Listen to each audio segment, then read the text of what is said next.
ওরা তো ভাবির সঙ্গে অনেক কিছু দাবি করতে পারে, আসলকে টানতেছে আর দাবি করে বসে, তখন ওকে কিভাবে মানে সামলাবে? মানুষের কপালে কি আছে সে তো বলতে পারে না। আমি চাইবো যে কাজ নাও করে, টুকিটাকি একটা রিক্সাও চালায়, আমার সাথে থাকে। উপায় যে ব্যক্তিটা যদি নিব, সেই ব্যক্তি ব্যতীত যদি আবার ওই হারাম কাজটাই করে, তাহলে আমার 25 বছরটা বৃথা গেল না। বছর যেহেতু ধৈর্য শক্তি নিয়ে করছি, তা আমার স্বামী যেহেতু ওইখানে গিয়ে আমার জন্যই কামাচ্ছে, আমার সংসারের জন্যই কষ্ট করতেছে, তা আমি নিজেকে কি সামলে রাখতে পারবো না আমার জন্য অত দূর থেকে? এতটুকু না পারলে তো আমি নারীই না। প্রিয় দর্শক, আসসালামু আলাইকুম। জীবন গল্পে আপনাদেরকে স্বাগতম। সেই পরিচিত মুখ আপনারা অনেকেই দেখছেন, তো আজকে আবারও আসছি ওনার বাসায়, কি অবস্থায় আছে তাকে দেখার জন্য। তো কথা না বাড়িয়ে সরাসরি আপুর সঙ্গে কথা বলবো। আসসালামু আলাইকুম। ওয়ালাইকুম। আহিয়ান আলপনা উর্মি, ভালো আছেন ভাইয়া? জি আলহামদুলিল্লাহ, আপনি ভালো আছেন? হ্যাঁ আলহামদুলিল্লাহ ভালো আছে। প্রিয় দর্শক, আপনারা সবাই কেমন আছেন অবশ্যই জানাবেন কমেন্ট করে। আচ্ছা, এখন আপনি তো বেশ, এখন কি অবস্থা আপনার আপু? এই তো আলহামদুলিল্লাহ ভালো আছে, আল্লাহ যেমন রেখেছে। দেখতে দেখতে ভাইয়ার আমার বাসায় চলে আসছে। না এসে তো কোনো উপায় নেই, হ্যাঁ, কারণ অবশ্যই আপনাকে- মাশাআল্লাহ আপনি এত সুন্দর।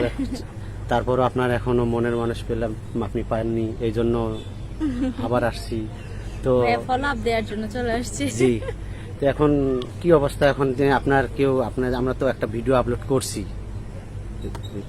রিসেন্ট, তো ওখান থেকে কারো কি হেল্প বা কেউ এরকম মনের মানুষ আসছে আপনার জীবনে? না, এমন হলে তো ভাইয়ারা নিজেরাই আমাকে জানাইতো, তাই না? কেন? এমন কিছু হয় না, হয়তো বা আপনাদের ভিউজ কম হচ্ছে কিংবা আপনাদের শেয়ার কম হচ্ছে। অবশ্যই বেশি বেশি করে শেয়ার করবেন, যাতে আমি আমার বেটার হাফ তাড়াতাড়ি খুঁজে পাই আপনাদের সাহায্যে। ব্যর্থ কি আমাদের, আপনি মনের মানুষ পাননি? না, হয়তো বা ব্যর্থতা আমার, আমি দেখতে ভালো না। তো মনের মানুষ, আমার হয়তো বা আমার মন মানসিকতা যেমন হয়তো বা কারো পছন্দ হয় না, তার জন্য বলছে। ও তাই? তো এখন আপনি মনের মানুষ কি রকম চাচ্ছেন, নতুন দর্শকদের উদ্দেশ্যে বলেন, কি রকম ওই তো ছেলে আমি মন চাচ্ছেন? মানসিকতা ভালো দিক দিয়ে চেয়েছি, আমি এতটুকুই বলবো। ইভেন আমার ফ্যামিলিতে সে একটা জন্য মেন্টাল সাপোর্ট দেয়, সে যেন আমার মাকে নিজের মার মতো মনে করে। ইভেন লুক আমি কখনোই ম্যাটার করি না, বাট হ্যাঁ আমি একটু খাটো, বাঙালি মেয়ে অনুযায়ী ঠিক আছে, বাট আরেকটু লম্বা হলেও তো হয়তো বা মনের স্বাদটা পূরণ হতো। বাট আমার লম্বা ছেলে পছন্দ, এটা সত্যি কথা। আচ্ছা, আপনি মানে এজটা বলছিলেন মনে হয় 23, 25। 25 সরি। এখন 25 যদি আপনার 2, 4, 5 বছর এরকম সিনিয়র হয় তখন না, আমার কোনো সমস্যা নেই, 7 বছর সিনিয়র হলেও প্রবলেম নেই। প্রবলেম নাই? আচ্ছা আচ্ছা, তাই এখন সিনিয়র হওয়াটাই বেশি ভালো ভাই, আমি মনে করি, কারণ ম্যাচুরিটি। হ্যাঁ, এখন এরকম হয়ে যায় সিনিয়র 5-7 বছর, এখন তো যদি ওই রকম কোনো মাথা স্টুডিয়াম, তখন কি করবেন? অ্যাকসেপ্ট করবেন না রিজেক্ট করবেন? দেখা যায় তার মন ভালো, অনেক মন ভালো, টাকা পয়সার অভাব নেই। না, কোনো হ্যাঁ, সমস্যা নেই। আপনি কি টাকা পয়সা চান না, শুধু ভালো একটা? সবকিছুই সিম্পল, মাধ্যমিক থাক, একেবারে না হলেও তো দেখা যাবে যে আমাদের দুজনের সাথে আমরা টাইম তখন আর স্পেন্ড করতে পারবো না ভালো করে। মনে হবে আমাদের ফিউচার সংসারটাকে আরো ভালো রাখার জন্য দুজনেই খাটতেছি, দুজনেই পরিশ্রম করতেছি, তখন কেউ কারোর সাথে আমরা টোটালি ভাবে ওইভাবে তো আর মিশতে পারবো না। সবকিছু ব্যালেন্সিং থাকা ভালো, অতিরিক্তও না একেবারে কম। আচ্ছা, আপনার এই ভিডিওতে মাশাআল্লাহ অনেক প্রবাসী বা এই বাংলাদেশ থেকে অনেকেই দেখবে, তখন দেখে যদি বলে যে না আপুর সঙ্গে আমি যোগাযোগ করতে চাই বা আপুকে আমি বিয়ে করব। আচ্ছা, আপনার সবচেয়ে কোনটা, মানে বাংলাদেশ কোন ডিস্ট্রিক্ট পছন্দ আপনার? ডিস্ট্রিক্ট ভাইয়া, আমি ঢাকায়, আমার ঢাকায় ভালো লাগে। কেন বাইরে যদি কোনো চান্স নেয় আপনার ভিডিও দেখে যে না? ঢাকার বাইরে হলে আমি খুব নেচার ফ্রিক, মানে আমি প্রকৃতি পছন্দ করি, ঘুরতে অনেক পছন্দ করি। 64 জেলায় ঘোরাটা আমার অনেক বেশি শখ, কারণ বাংলাদেশের বাইরে এখনো চিন্তা ভাবনা করি না, বাংলাদেশটা ঘুরতে চাই। এর মধ্যে চিটাগাং অনেক পছন্দ, কারণ চিটাগাং টুরিস্ট প্লেসের জন্য সবচেয়ে বেশি, সমুদ্র বলেন পাহাড় বলেন দুটোটাই ওখানে পাওয়া যায়। মানে যদি হানিমুনে যান তাহলে গাড়ি ভাড়াটা বাইচে যাবে নাকি একবার ওখান থেকেই ওইটা জানি না, না সেটেল হয়ে ট্যুরিজম যাবে? আর হানিমুন দুটো আলাদা জিনিস। না। এই হানিমুন কথাটা বলতে হলে মানুষের জীবনে একবারই আসে, তো এটার জন্য আমাদের ফ্যাসিনেশন ফ্যান্টাসি একটু বেশি থাকে। তো আমার ফেভারিট প্লেস হচ্ছে গিয়ে কাশ্মীর। কাশ্মীর? আমার খুব পছন্দের একটা প্লেস। হানিমুনে কোথায় যাবেন? কাশ্মীরি গার্ল হয়ে ঘোরার। তাই? কাশ্মীরি না? হ্যাঁ, অনেক আশা কাশ্মীরি যাওয়ার। কাশ্মীর অনেক পছন্দ। হ্যাঁ, সেখানকার পাহাড়, সেখানকার ওয়েদার, মানে আমি শুধু কল্পনা চিন্তা করলে মানে খুব ভালো লাগে।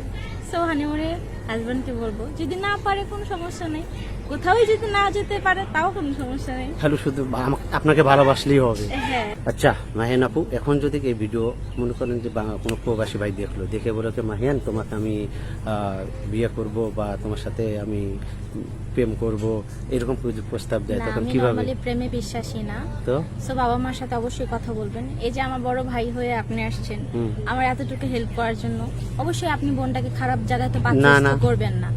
সো আপনি কথা বলে নিবেন, লোকটা কেমন কিরকম, ভালো মনে হলে অবশ্যই তো আমার সাথে কথা বলবেন, না, তাই না? ও যদি বলে আমি বিয়ে করে আমি তোমাকে বাইরে নিয়ে যাব, হ্যাঁ, আমার কোনো সমস্যা নেই। সমস্যা নাই? আপনার মনে বিয়ে হয়ে গেছে, আপনি শ্বশুরকে ভালোবাসবেন না শাশুড়িকে ভালোবাসবেন?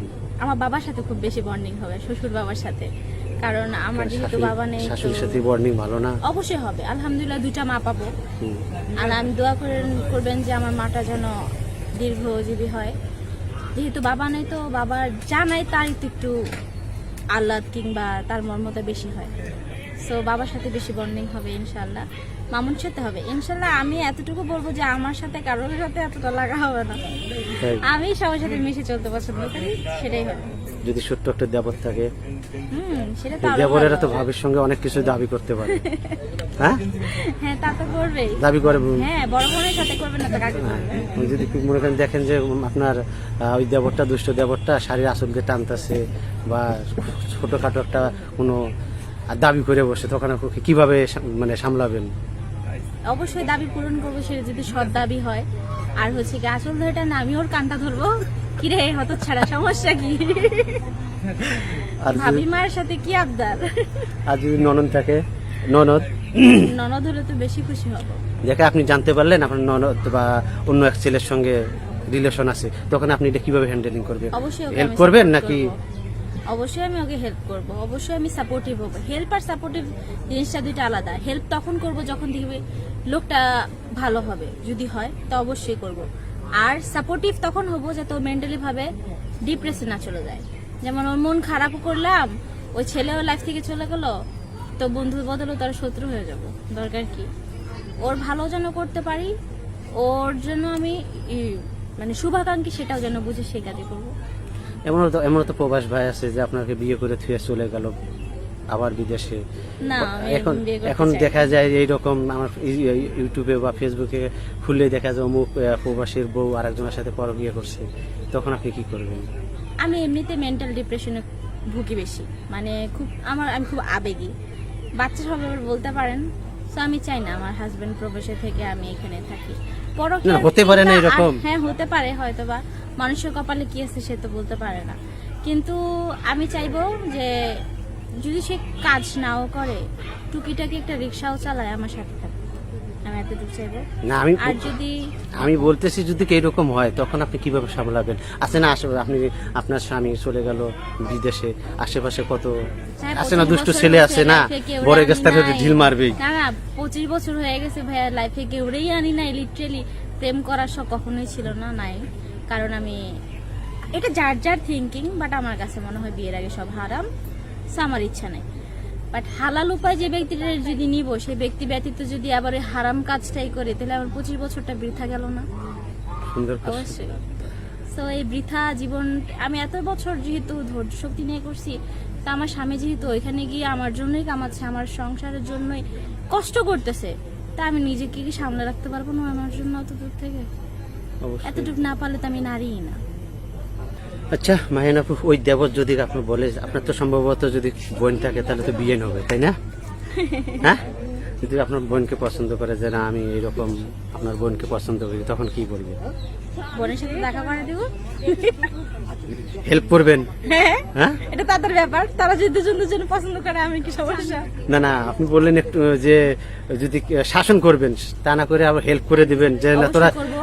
পরবর্তীতে ওরা দুজন দুজনকে যখন আস্তে ধীরে বুঝে যাবে, হুম। বোঝা শেষ, তারপর আস্তে ধীরে বলবো যে বাদ দে, যে আমার মানে আন্ডারস্ট্যান্ডিং ফ্যামিলি পর্যন্ত ঝামেলা না হলে হয়। না, আপনি বলছেন যে আপনি কোনোভাবে প্রেম করেন নাই বা প্রেমে পড়েন নাই, কি প্রপোজ করে নাই বা ওই রকম। আমি করিনি, সেটা হ্যাঁ, আমার চিন্তা। না, না। ভাইয়া, আমার বোন যদি করতে চায় আমার দোষ নাকি? এই জন্য আপনার বোনকে দিবে, দেখো তুমি দেখো আমি তো করতে হ্যাঁ, পারলাম না। বোনকে যদি বলে দেখে কিরে আমার দেবর তো তোরে পছন্দ করছে, কি হ্যাঁ। বলবি? সে যদি বলে আমারও ভালো লাগছে, আমি কাছে ঠিক আছে কথা বলবো। আমি- আর যদি ওর না ভালো লাগে না, দেবর বলবো না বাদ দে, ওর পছন্দ না। একটা মেয়ের জোরের উপরে কখনো কিছু করতে হয় না। তাই সেটা মেয়ে খারাপ হোক আর ভালো হোক, তার জোরের উপরে কোনো কাজ করাটাই উচিত না। একটা মেয়ে মানুষের নিজস্ব আলাদা একটা ব্যক্তিত্ব থাকে। সে যদি শত খারাপ কাজও করে থাকে, দেখবেন তার ইচ্ছার বিরুদ্ধে একটা ছোটখাটো হাত ধরাটাও সে পছন্দ করবে না। ভালোবাসতে মন হলে ওইরকম টাকা পয়সা কিছু লাগবে না, সুন্দর একটা মন থাকলে হবে। ভালোবাসা থাকলে গাছতলাও থাকতে পারে, হ্যাঁ অবশ্যই থাকতে হবে। গাছতলাও শান্তি। আর যে অনেকে আছে টাকা পয়সা আছে কিন্তু সুখ নাই মনে, অবশ্যই নাই। ওই ভালোবাসা ওই টাকা পয়সা থেকে কোনো লাভ নেই। এমনও আছে যে যারা রিক্সা চালায়, আমরা দেখি তাদের তো রিক্সা চালায়, বাসায় গিয়ে একটু ভালো মন্দ কথা তার ওয়াইফকে সঙ্গে, এটাই অনেক কিছু। আরো এমনি আমাদের আমরাই দেখতে পারি লাখ লাখ টাকা, হাজার হাজার টাকা বাহিরে সারা রাত বাহিরে কাটাইতেছে, বাসায় তো শান্তি নেই। তো দর্শকের উদ্দেশ্যে কিছু বলতে চান? দর্শককে বলবো দোয়া করবেন আমার জন্য। আসলে জন্ম মৃত্যু দিয়ে আল্লাহ তাআলার তো হাতে, তো আল্লাহ তাআলা জবে দিবে। আপনাদের উসিলাই হয়তো বা আমার লাইফ পার্টনার আমি পেয়ে যেতে পারি। দোয়া করবেন ভালো যেন থাকতে পারি, একজন ভালো মানুষ যেন সবসময় হয়ে থাকতে পারে। আর ভাইয়াদেরা যেন এরকম ভাবে একজন ভালো মানুষ হিসেবে আমার খোঁজ খবর দিতে পারে। ভাইয়াদের ভিউ বাড়ান, ইভেন হচ্ছে শেয়ার করেন, যাতে আমার কথাগুলো আরেকজন শুনে ইন্সপায়ার হয়, ভাইয়াদের সাথে কথা বলে, যে সেও তার লাইফে হয়তো বা কাউকে চায় তার ডিপ্রেশনগুলো যেন ভাইয়াদের মাধ্যমে মুক্ত করতে পারে। এতটুকুই বলবো। ধন্যবাদ সবাইকে। সুপ্রিয় দর্শক, আপনার মাহিনের জীবনের গল্প শুনেছেন। তো মাহিনের ভিডিওটা ভালো লাগলে অবশ্যই লাইক, কমেন্ট এবং বেশি বেশি করে শেয়ার করবেন। সবাই ভালো থাকবেন, সুস্থ থাকবেন। আল্লাহ হাফেজ। আসসালামু আলাইকুম।